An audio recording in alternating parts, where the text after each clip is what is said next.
5 in 30, 5 interviews in 30 days. Now let me give you a bit of background as to why 5 in 30. Um, I was looking for something that was a bit catchy that people would see as being a potential solution to an issue that they were having in trying to get to interview. With the frustration of the market as it is, and there's got to be a mechanism that will enable you to actually get yourself in front of the hiring managers and be able to put your own value across to them. So, and I know that is possible because for 20 years I ran a recruitment business, and the process that I'm outlining is it's not exactly the same, but it's very similar to the process that I would run in order to win my own business.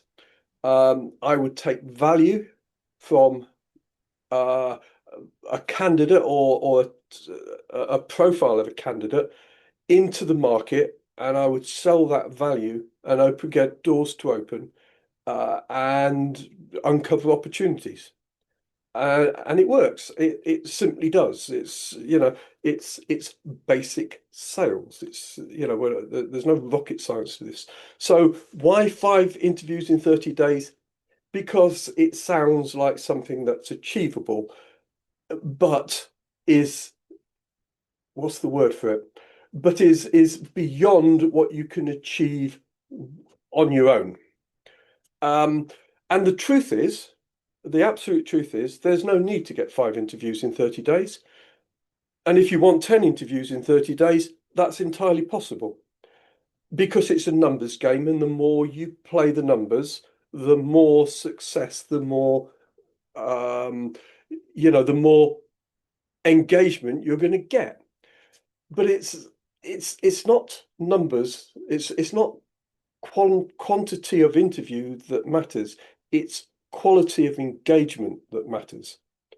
Getting the right engagement with the right people, giving them what they are looking for so that they will come to you and you've got your engagement and you're opening the door to a potential opportunity. That is what 5 in 30 is about. That's why we're doing it. That's why I created it. To give people that chance. Now, it won't surprise you that that particular process is part of my entire training program. I don't. What I've given you in a guide is also provided in a course. It's also provided in a coaching program. What I'm saying there is that this is the process that is at the heart of Careers Matter, at the heart of a strategic career mastery program. So there's a lot more to it than what you can find in that document that I sent you. But that has all the components and it walks you through the process, and it will and if you follow it, it will get you results. The what's missing from it, if you like, is some of the detail as to how do you bring your value out, how do you engage with potential clients, because I look at them as I don't look at you as being a candidate. I look at you as offering a solution to a client. When you're working for somebody, they are paying you. They are therefore your client. It's a simple relationship when you think about it. So that's the introduction. I guess, what questions have you got? Because I would like some feedback from my market as to how you found it, what it's meant for you, what you found difficult, what you found confusing, anything like that, and we'll see if we can open up a few doors on it. Yeah. Hello. Can you hear me? Yeah. Hold on, let me just turn this volume up a bit. Yeah, go on. Hi, my name's Indipal. Just brief intro. I'm an independent IT contractor, software engineer. I've been freelancing for about 3 years with my own LLC and looking for outside, inside contracts. really. That's just a brief summary. I found your guide, yeah, pretty concise. There's a lot of information, really. Mhm. It's great. Thank you so much for that. Especially with the five, breaking it down into 5 days, kind of like gives you an overall template. Obviously, there's more detail if you need it. Um, just in terms of feedback, I am basically in terms of some of the exercises, like the first day or 2 days, you mentioned it may be like 10 to 15 minutes.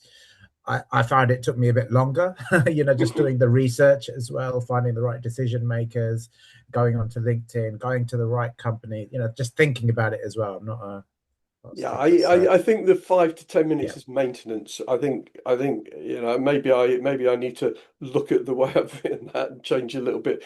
There's a lot more work up front, and then it's maintenance because it's an ongoing process. yeah. So yeah, I found it really useful. I guess the question I have is just, well, you seem very confident. I mean, that's why I clicked on it. It's just like in the way of AI. I mean, my job in particular, like so many other jobs, is potential changing a lot. And then there's Mhm. AI with a application, the way LinkedIn works and recruitment, it's challenging. So you seem fairly confident with it. Is you're still dealing with human beings at the end of the day, and I'm trying to access that hidden job market. Yeah. So, and that's what I'm hoping that people will get from it. Let me talk about the hidden job market. I love the term hidden job market. So many people have got confused as to what that might be. It is actually a phrase coined in the 1950s. So it dates back a long time. The idea is that you have there's an advertised job market. That's what's visible. People tend to go to the advertised job market because it's easy access. It's what's visible. It's what they get, what they see. Um, and it's easy just to Google, and Google tends to do a very good job of pulling at all of the aggregator sites like Indeed and stuff like that, and LinkedIn and what have you. And so you get a fairly comprehensive idea of what jobs there are with the search parameters that you've given Google to look at. Um, or you go onto LinkedIn and you have a look around LinkedIn, and sometimes you actually get to find out what companies are actually hiring. Or you've got your own companies that you want to chase down, and you look at their site. Whatever it is that your process for finding the active jobs that are being advertised. The thing with the active jobs that are being advertised is this: they're active for a reason. They're active because the company has not been able to fill them before they put them out onto the market. Most jobs are actually filled prior to going out onto the market, or they're filled when they're on the market, but from a source that isn't that active, uh, ingress of people. So I think you throw statistics around and people think you're making them up. I'm not. This is there's a sliding scale depending upon seniority as to how many jobs are filled without advertising. But I would say 80% of mid to senior level roles are not filled through the advertised market. That means that only 20% of jobs are getting filled through there. It may be slightly different. It may be 70-30. It may be 90-10, depending upon where you are on the scale. But that's what the passive market, if you like, the unseen market, is that part of the market that is not filled through advertising, and it's filled through network. It's filled through headhunting. So those are jobs that are taken out specifically through headhunters, not going through an advertisement process. It's filled through referrals, and it's filled through direct access. And that direct access is the bit that I'm looking with 5 in 30 to give you um, the heads up on how to get into it. The so that's what the passive, that's what the hidden job market is, for want of a better word, it's for want of a better way of describing it. If companies, if a company can fill a job without the expense of recruiting for it, they will do so. If you are Johnny on the spot with a solution, you're getting the job, or you're getting first shout at that job. You're going to get the opportunity to go for it. 5 in 30 is a process that gets you that potential. It gets you to that potential. And it simply comes from from this. You offer a solution. You do. You make a difference in the organizations that you've worked in. You do. You impact the bottom line.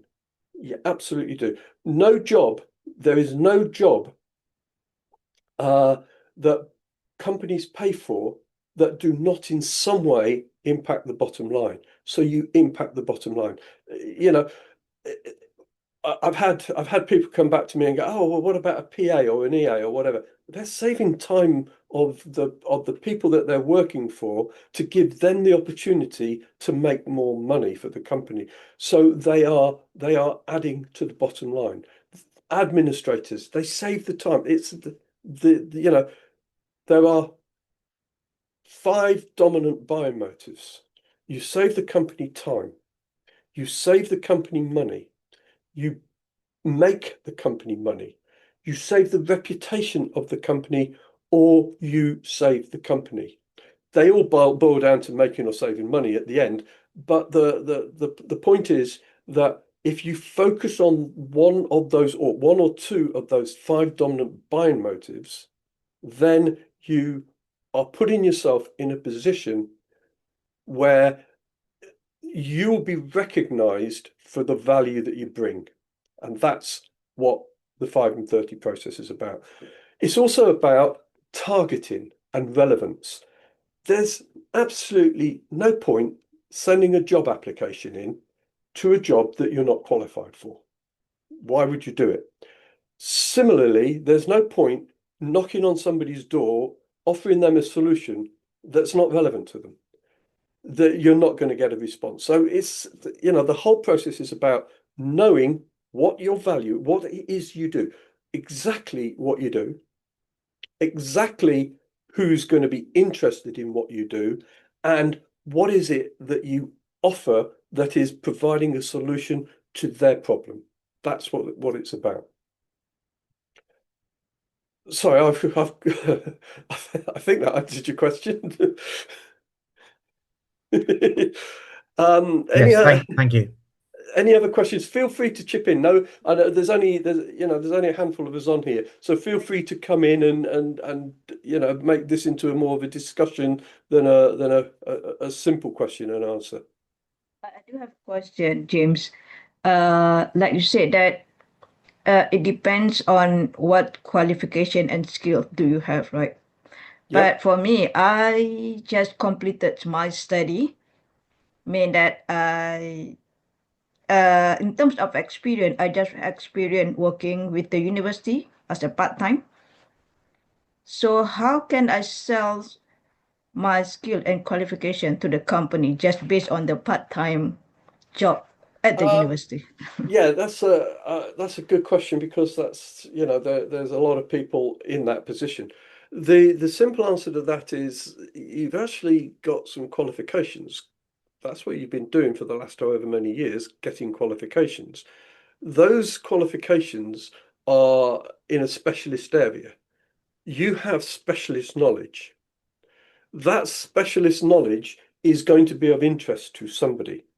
You've just got to package it in exactly the same way, in terms of this is what I can do for your organization. Now, the fact you're coming in at a more entry level than somebody who's more senior, it doesn't make the process any different.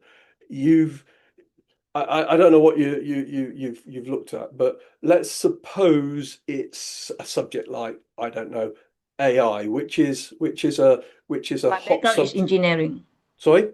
My background is electrical engineering. Electrical engineering. Okay, so you're an electrical engineer, and I don't know if that's industrial electrics, domestic electrics, what It's more on renewable energy. renewable energy. So you've got some qualifications in renewable energy, which is actually quite an interesting area because there's a stack of growth in that area, and the skill set for that specifically is still relatively limited. So you've got a powerful case going into that, talking about exactly what you can do. Talk about the value you can add to the organization. Talk in terms of that, because the companies are interested in people that can come into their company and offer them the skills and not necessarily the experience, because you maybe don't have the experience, but the skills that you've built up over the time. Does that make sense? Yeah, it makes sense. But when I look at the requirement, job requirement, most of the company, Yeah, but you're looking uh, at a job. I'm not talking about a job. I'm talking about taking yourself into the knocking on the door and saying, "This is what I've got to offer you." uh, They're then going to go, "Oh, well, I can see a place I can fit you into this company," because they are looking for skilled people with your skills and experience, or with your skills that you've built up in university and college, whatever it is you got it. You've got something that other people haven't got. Sell it. yeah, right. But one thing actually I noticed, uh, they require someone who also have experience working for industry. So that's one thing that I cannot fill up.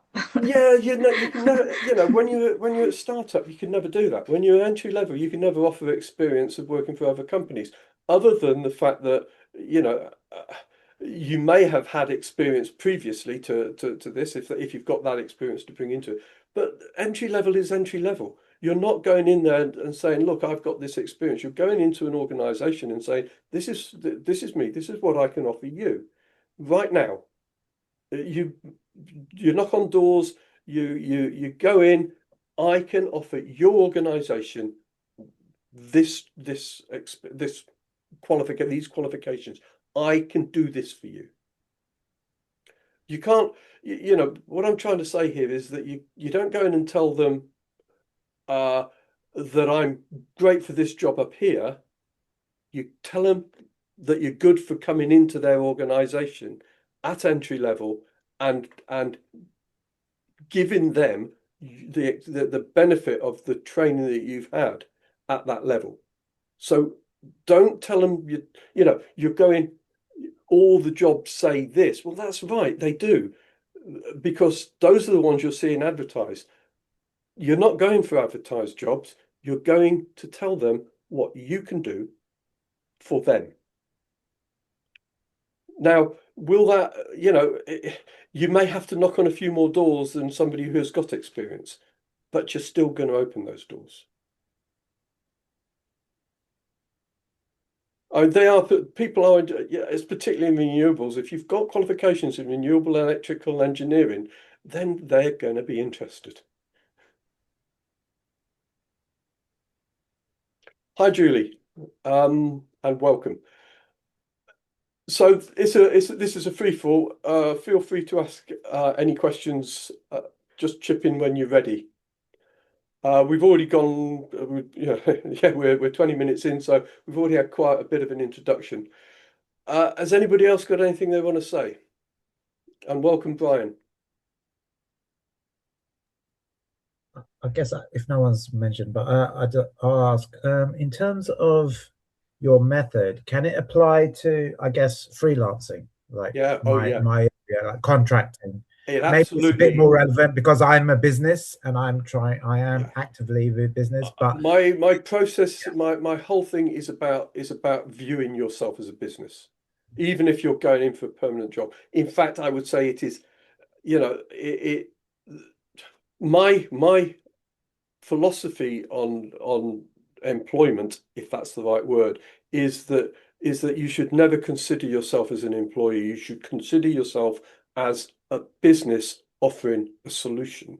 When you consider yourself in that position, I'm a business, I'm offering a solution to your problems, then Relationship is different. If you're going in as a candidate, not please give me a job, I need a job, then the relationship becomes subservient. You need what they have.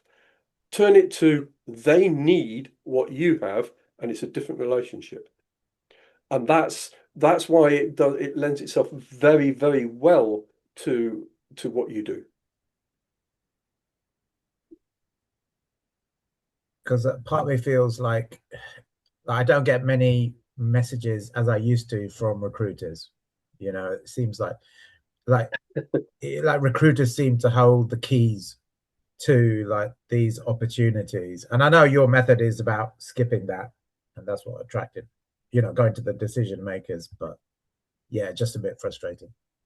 I get No offense to recruiters. I know no, that I you're a recruitment company. I ran it for 20 years. I don't know it now. I'm now a career coach.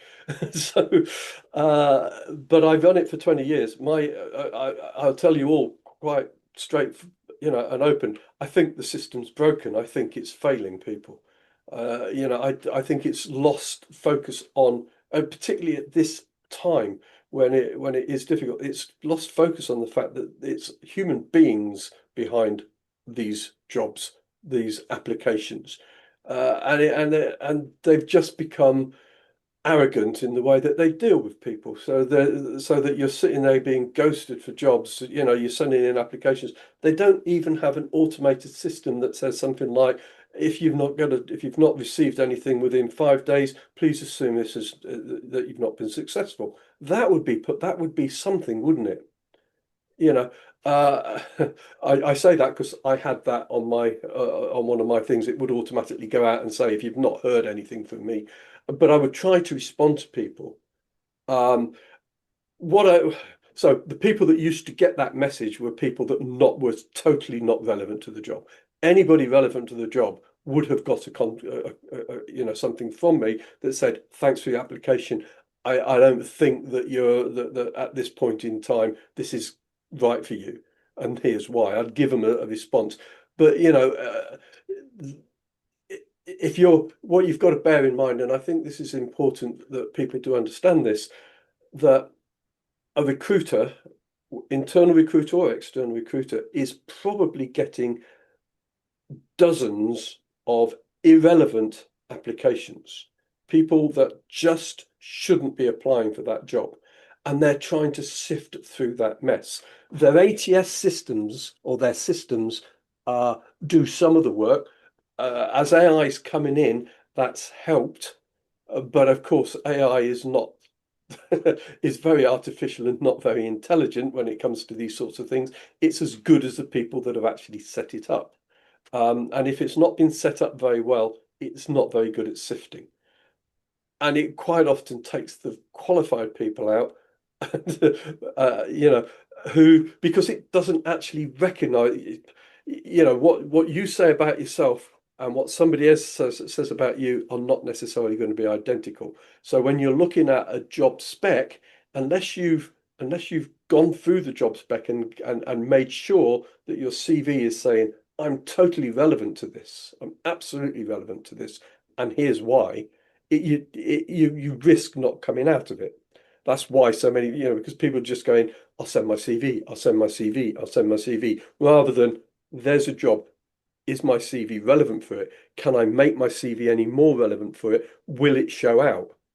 Is it using the language of the job description? Is it using the language in the advert? And I think that's something that's important that people miss. Also, the other reason why CVs get missed, and this is part of my CV service, is because you don't have your value on there. Do you know, so many people go, yeah, you got to list your skills, stuff your skills. What have you done with them? That's what's important. Not, not I've got this qualification, that qualification, that qualification. It's important, but it's what have you actually done with this qualification, that qualification, that qualification? And Hamza, before you're in a slightly different position because all you've got is your qualifications, but that's startup. That is, when you're experienced, there's a difference. Then you have to bring in what you've achieved with that. Yeah. So does that help? Yes, it does. Thank you. Yeah, okay. Any other questions? So have like a statement that I agree with you actually, James, because I already submitted a lot of job application last year, and I just got two interview only. Mhm. I'm not sure. I asked people to check it, and also I get advice. I got advice from my university also to check to modify my resume and tailor that based on the job. Mhm. But I'm not sure. But Probably even on your even on when you're looking at your resume, yes. you've got to lead with the value that you have to offer. So, what is it I can do? So, looking at the qualifications, what were you specializing in? So what was it particularly geared towards? Where are you going to be able to offer something that maybe other people can't offer so much? How and then talk about that specifically. It's so I don't know if you've done I don't know enough about electrical engineering in renewables to be able to see where the specialization comes. My specialization many years ago was electronics and telecommunications. I had particular specialization within a certain area because I was a sonar maintainer in the Royal Navy. So there were certain aspects of what that was that I knew was going to be relevant into different industries.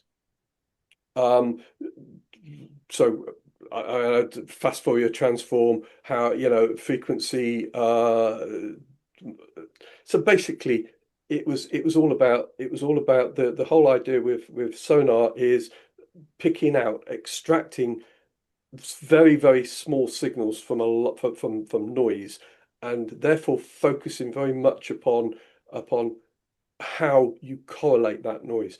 That was interesting to industry, and so there was a story that I could take in. I ended up going a different route, and I ended up going into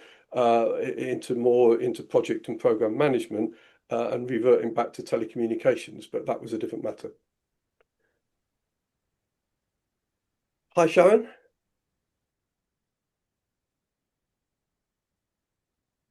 Are there any other questions at this point?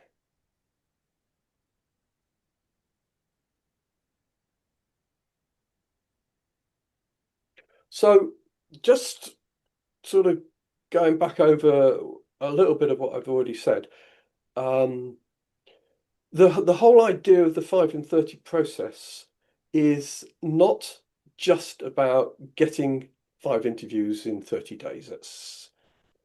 It's about getting the engagement that's actually relevant, something that is actually important to you, um, and to the potential hiring manager that you're engaging with. It's the quality of the engagement that's important. If you can talk your value about the solution that you bring to that particular individual, how you can help them sleep at night better because you can take away a problem from them. If you can do that effectively, then you're going to get the engagement. And the process is you get that engagement, you you then get an introductory meeting effectively. So you set up a Zoom call or something like that. You then determine between you whether there is an opportunity for you to work together, and that then leads to that quality meeting. We'll call it an interview if you like. That might open up the opportunity for you to work in that organization, either as a permanent or contract, or even consultancy. The opportunities, you're not limited to what you can actually offer. So you may just have something that sort of says, look, you've got this particular problem here, I can solve that problem. It's only going to be a week's worth of work or something like that, but I can solve that for you. And by the way, these are my rates for doing it. And by the way, you really do get to put your rates into a realistic bucket, shall we say. You're not now negotiating for a salary. You're now telling them what you're worth and what it's going to cost them to hire you. I hope that's sort of giving you some sort of an idea. Do people feel that this has been beneficial?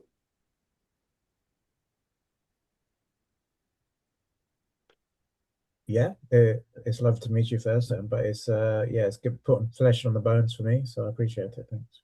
Yep. I know a few of you joined late. You'll get the recording back later on, so you can hear what we said at the start. What I would say, and I just want to, I'm gonna when I send you the replay later on, I'm going to give you a link so that you can go and have a look at the strategic career mastery course that I offer, which is the detail that goes behind that 5 in 30. So the 5 in 30 process, there's a lot goes into it, and that course is the detail that goes into it. So how do you identify what is your focus? How do you identify what is your value? How do you identify who the right clients are? When you get there, what is it you're going to say to them? What is it you're going to be able to offer them?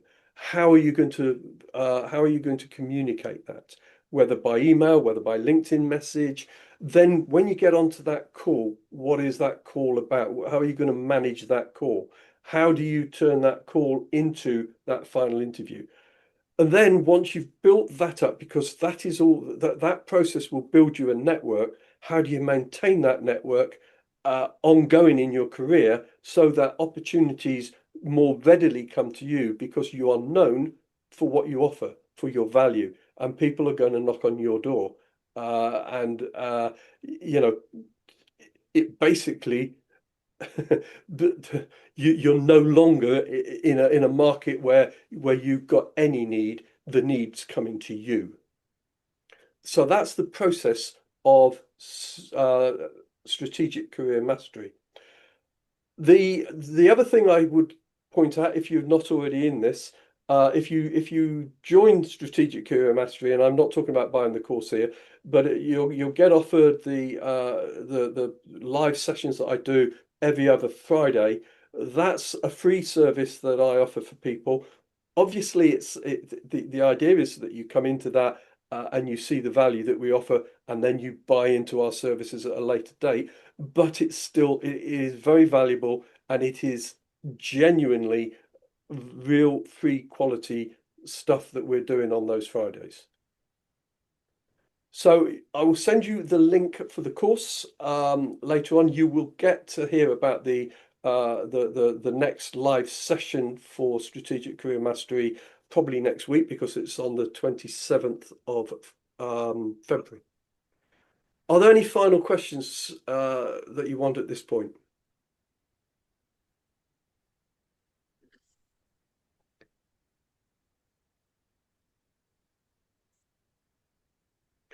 So if we're all done, Sharon, yes? Yeah. Hello? Yes. Brian, yeah? Yeah. Have you got a question? I'm sorry. No. No. Okay. So Sharon's raised her hand. I don't know if that's it. She just put her hand up, but did you have a question, Sharon?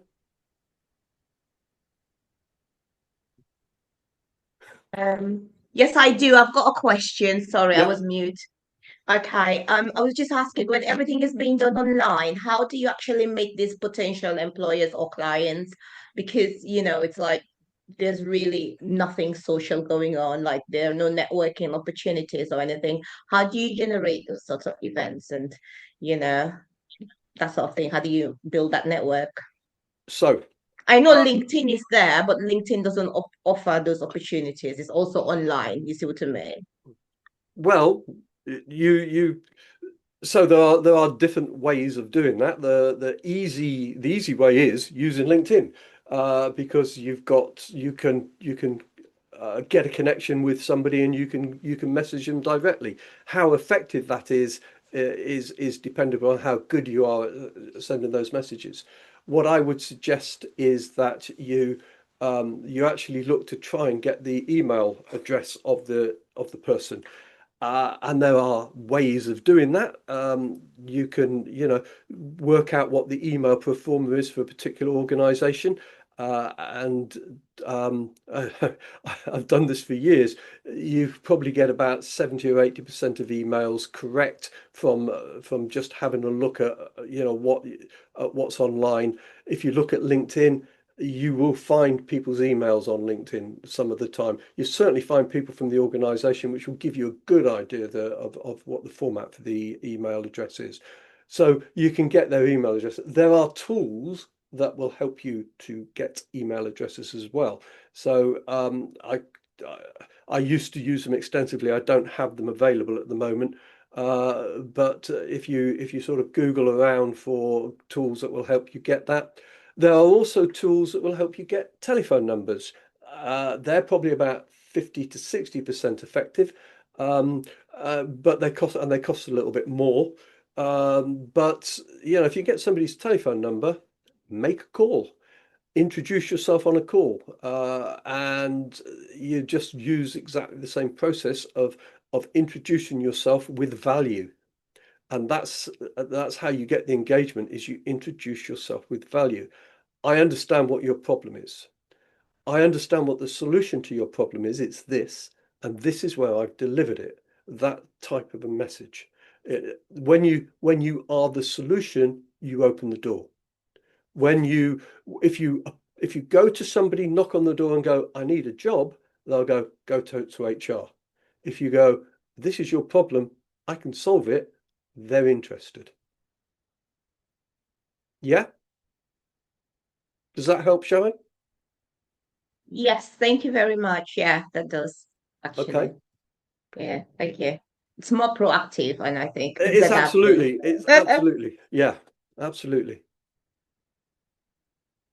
So, Thank you. no problem. Anybody else got any questions? Otherwise, I will close it at that, and you'll get the video sometime this afternoon.